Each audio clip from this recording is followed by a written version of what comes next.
Hi everyone, and welcome to today's webinar, How to Embed CSR Through HR Leadership. I'm Cindy Broad, and I'm the Community Manager for the Employee Engagement Working Group here at 2 Degrees, and I'll be your host for this webinar. I'm delighted to introduce you to Jonny Gifford of the Chartered Institute of Personnel and Development, who'll be presenting today. Just a few technical points before we get going. After today's presentations, there's going to be some time to take any questions that you might have. And submit a question to me at any point by typing into the Q&A box on the bottom right-hand side of your screen and pressing send.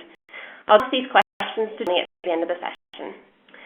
Any problems with the technology or the audio during the presentation, please use the chat box on the right-hand side to send me a message. From our menu, just select to send the message to the host and I'll get back to you. So that's all for me, and I'm now going to hand over to Jonny for the first part of today's session. Over to you, Jonny. Hello, everyone, and thanks, Lucinda. Thanks for joining me. I hope you can hear me okay. I had a bit of problems with the webinar technology. I want to talk today about some of the basics of making corporate responsibility a reality, particularly focusing on organisational culture and on the role of the HR function. Present some findings from research that the CIPD did this year, which included a survey and some in-depth interviews with 7 HR directors and heads of corporate responsibility. And I want to draw on these findings to talk about what HR really brings to the CSR table.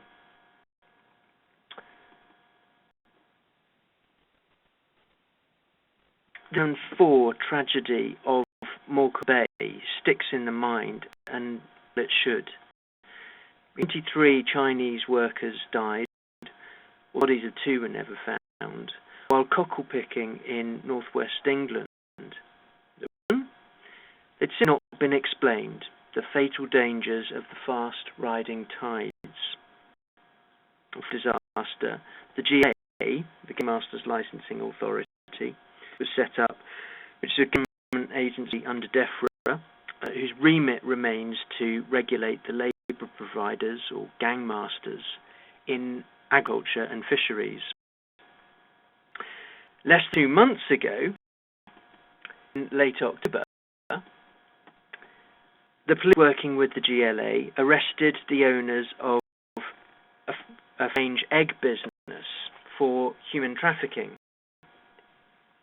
Happens to be the latest in 40 or so GLA prosecutions over the last 4 years. Details of the alleged human rights abuses include withdrawal of wages, intimidation, and actual physical violence, and keeping employees in cramped and solid conditions, trafficking, beating, labour, more slavery here in the UK. The story may have passed you by, but there are some key reasons why we should all take note. Firstly, how firmly implicated we really are in violations of fundamental rights at work. This is happening on our soil, in our labour market.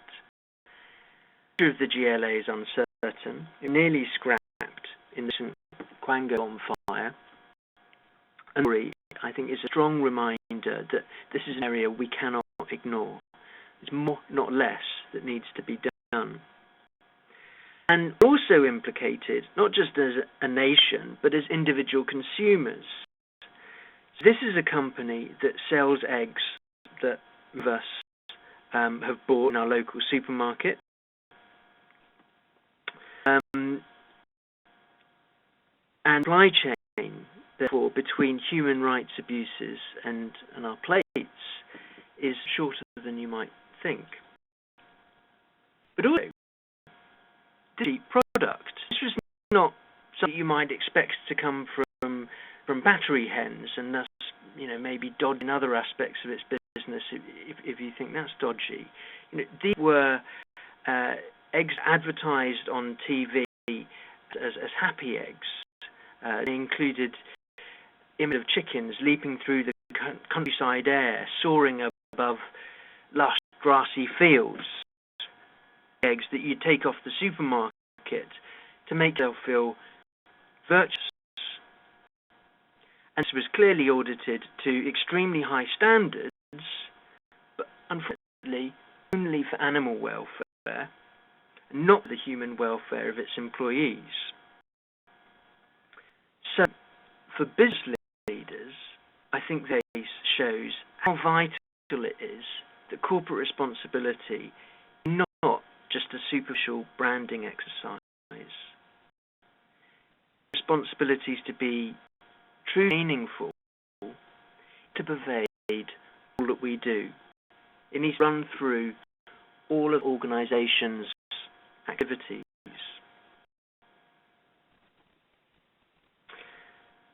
So get to a place where ethics run through business practices and even business strategy. Start our CSR journey in a piecemeal way. Look at specific elements of what we do, our impact on the environment, say, or our work with local communities. But what really needs to happen in organisations is that we embed the principles of corporate responsibility in our thinking, in our habits, in our business planning. And this is several things, including a sense of understanding of who are the stakeholders in your organisation and your organisation's activities. A long view considers what it's going to take to make sure that your business and the industry operates in will be sustainable.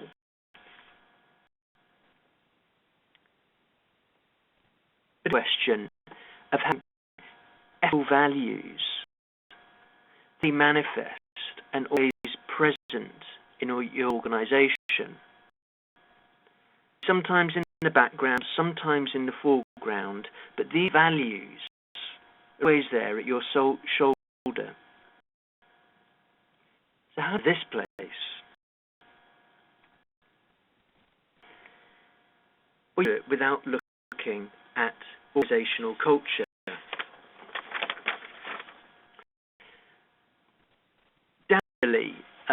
A psychologist and a behaviour economist, shows from his research that the ethics of our behaviour is guided by our desire to feel good about ourselves. And to feel good about ourselves, we look to our social context. So, on the one hand, this means that we can justify all sorts of stuff that we basically know is wrong. For example, because we see people who we identify with doing it. On the other hand, we strongly influence towards ethical behaviour by reminders of values. And I'd very recommend, if you're into listening to online talks, which clearly are to some extent, I'd recommend looking up Dan Ariely on TED or the RSA. He has some interesting talks there. So, accepted norms and the ways of doing things are hugely important. This is the tacitly agreed limits of strictly you really need to follow standards, or where it's okay to bend or circumvent the rules, or what justify what means. Where our priorities lie. This description of organisational culture is how we do things round here, or it's the DNA of organisation.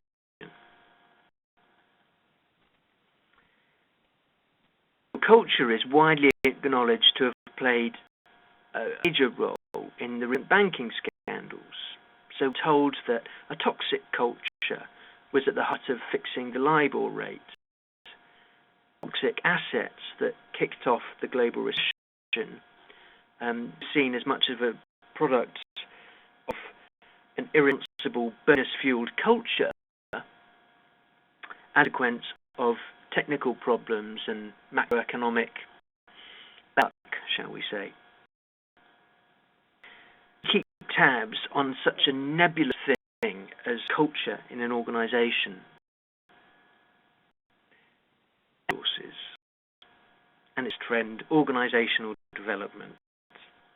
In fact, resources, please take the centre stage. The HR function has a clear role to play in corporate responsibility because, for a start, it relates to people management. Corporate responsibility relates to people management, which is a core responsibility of HR.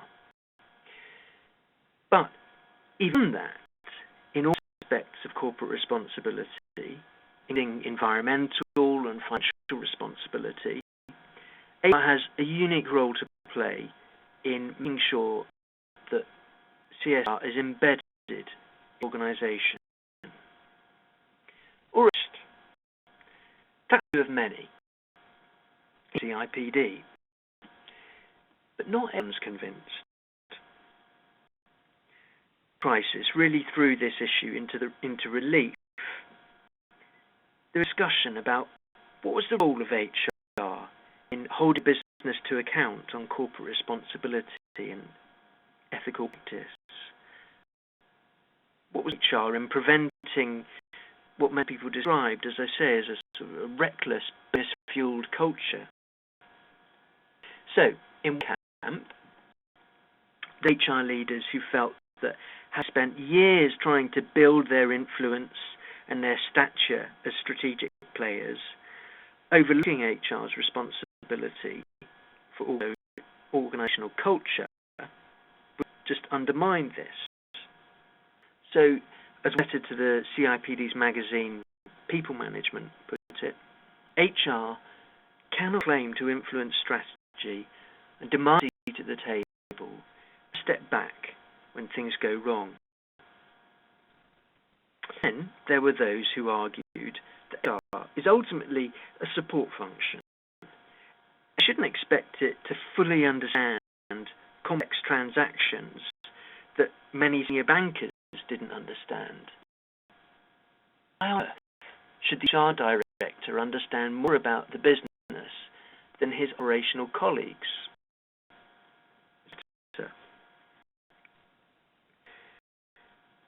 Use in our research with HR directors and corporate responsibility heads shed some light on why, potentially at least, HR has a unique role to play.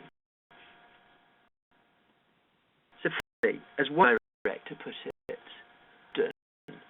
as HR, you're the only person in the room who's not tied to a particular area of the business. So important that you challenge the way in which the organisation thinks, not about its people. It can be about the environment or the community too. To have someone who can ask, "Would you like this?" and thought of it in another way. That's important.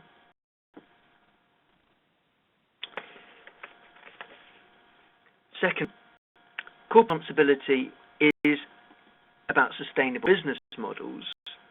And it's HR's responsibility to make sure that people are suitably trained to achieve this. I believe that HR professionals need to work to develop management education programs, prepare leaders for the challenges of the future, and not to continue to roll out education focused on those of the past. They incorporate concepts of managing a broad range of company stakeholders, and not just financial investors or owners.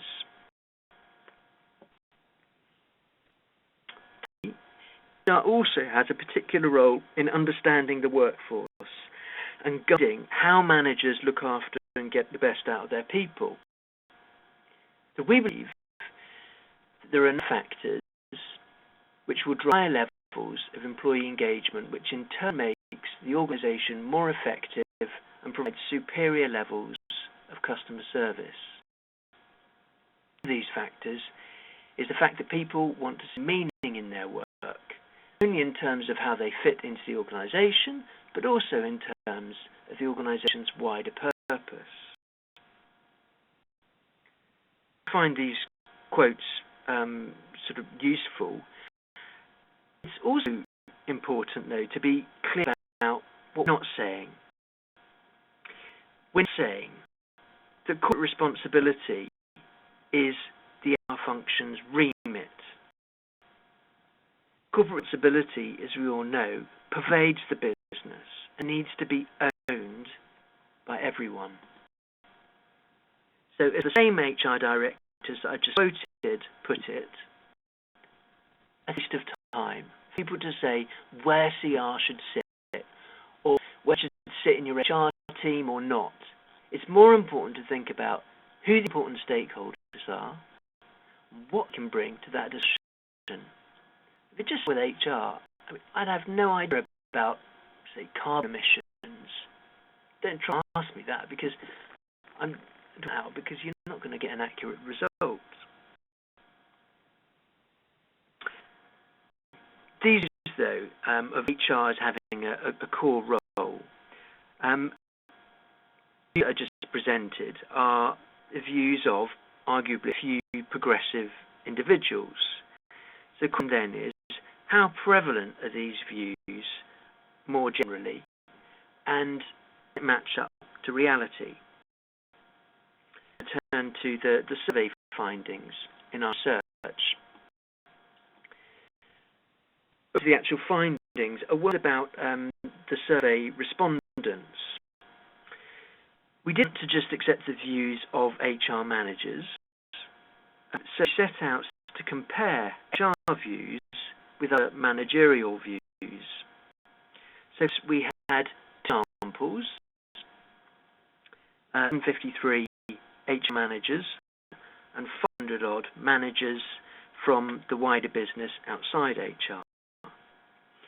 And point out that the HR and the other managers weren't all from the same organisations, so the samples aren't strictly comparable, but the organisations do have similar general characteristics, sector and size, and they were also in a fairly similar place with respect to corporate responsibility.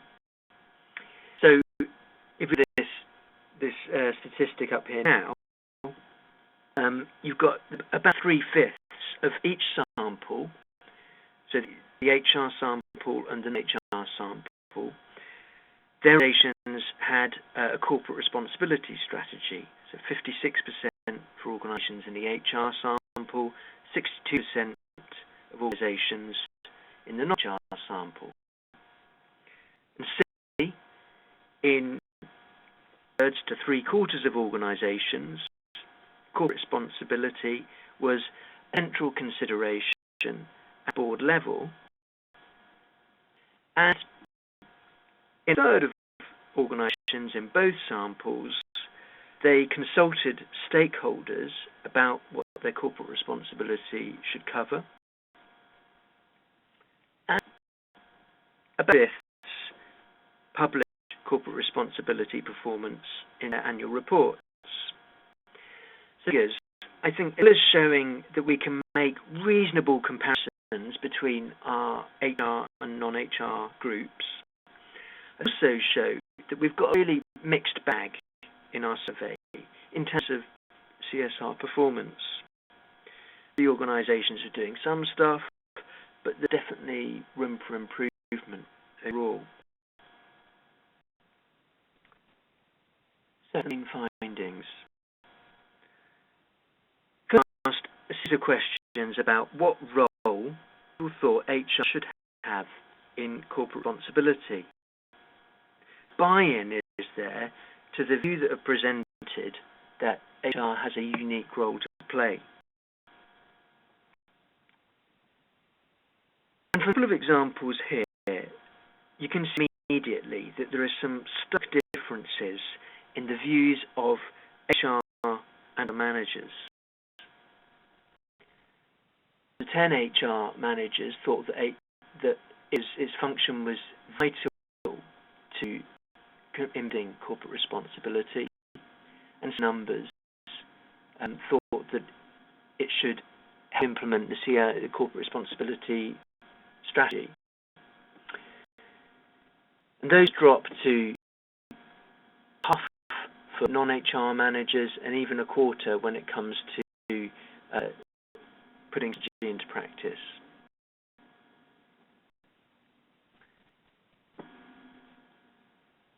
What about what's happening now, though? What contribution does the HR function practically make in reality?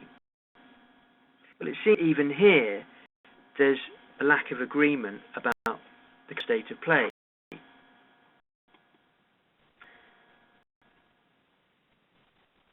That, again, a high proportion of HR managers who think that they make a valuable contribution to driving and promoting corporate responsibility. And this falls to about half of non-HR managers. And corporate responsibility strategy, the numbers generally are much lower, but again, there's a big difference between the non-HR and the HR views.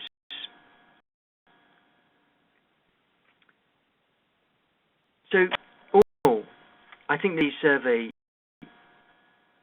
find best that HR is a much smaller player than in corporate responsibility than it would like to think.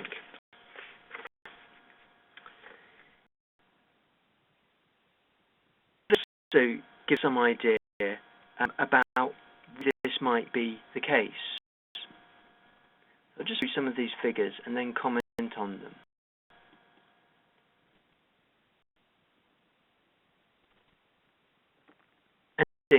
The figures, these are figures based on the HR sample, and here's splitting them between large organisations and small organisations, because I think that that's the relevant factor in sort of capacity that HR has. So, about a third of large organisations, quarter of SMEs root for ethical and sustainable values.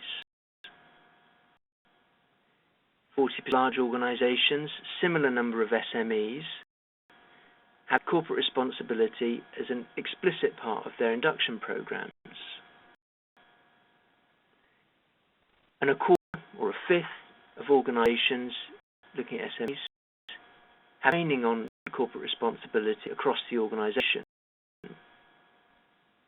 And descriptions, which explicitly say includes corporate responsibility type objectives, the numbers are even smaller. 20% for large organisations, 17% for SMEs. What does it tell us? To me, it speaks volumes that corporate responsibility is often not embedded in very common areas of people management, like induction programmes. HR does lead by example, putting corporate responsibility centre stage. Well, then can it really expect to be seen as anything peripheral to corporate responsibility agenda in general? You've got to lead by example.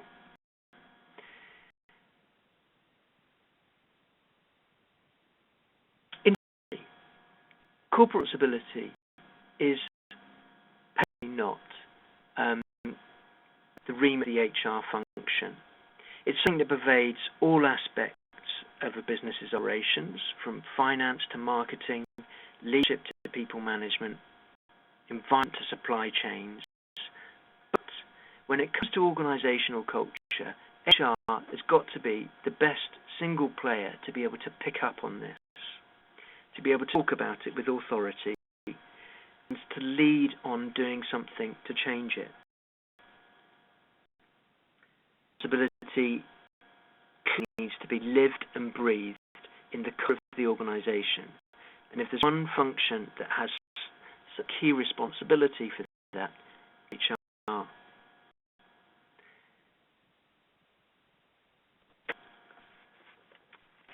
I'm trying to find my notes. So HR is a smaller player than it might like to think. There's some disagreement in HR as to what role it should play is. I think as a community, the HR HR needs to be clearer about what it has to offer and needs to put its best forward in demonstrating this value. It needs, as I've just said, lead by example. It needs to make corporate responsibility central to its own HR activity. And it needs to be business savvy. It needs to be able to understand business. It doesn't need to be the expert on carbon emissions, for example, as we've just said. It doesn't need to be the expert on financial accounting for responsible practices in finance. But it needs to be able to understand enough about the other areas of the business that it can ask those questions, the independent questions. So thanks for listening. I'm going to hand back to Lucinda now. Thanks, Jonny. That was great. So we're going to move on to the Q&A session now. And as I mentioned earlier, if you have any questions, just type into the Q&A box on the bottom right-hand side of your screen, and I'll ask them to Jonny. I'm aware we haven't got too long for this session, but hopefully we'll have enough time to get a few in. So our first question is from Nigel, who says, how would you respond to the suggestion that CSR must give way to the concept of creating shared value, that this is the way to guard against responsibility always being seen as a luxury? Could you just repeat the second bit of that question? Yeah, sure. That this is the way to guard against responsibility always being seen as a luxury. I don't think that personally that concepts like shared value and stakeholder analysis and corporate responsibility are mutually exclusive. I think that a lot of them are talking about similar things. I mean, yes, by all means, talk about shared value. Talk about ethics and corporate responsibility in any which way is meaningful and influential. So we don't want to detract from what corporate responsibility is really about, but we want to get the message across, and different audiences will respond in different ways. I think that related to this is the issue about branding. I mean, we see from our research that one of the drivers for corporate responsibility can be sort of internal branding, less so external, interestingly, but internal with regarding to engaging employees. And fine, we need to engage our employees. We need to respond to the desire for sort of meaningful workplaces, but we mustn't let that become a distraction. In the sense that if all we're focused on in corporate responsibility is charity work and keeping our employees sort of happy with regards to how they feel about their corporate responsibility activities, then I think that's making it peripheral to the core activities of the organisation. So whatever we do to try and promote corporate responsibility, it's got to be meaningful. It's got to stay true to the core elements. But by means, use different phrases. I hope that answers the question. Thanks, Jonny. Okay, so we've got time for two last questions. The first is from Nigel again, who says, your survey findings refer to training on CR for 25% of large corporate employees. Do you have anything to say about opportunities for training and development through CR?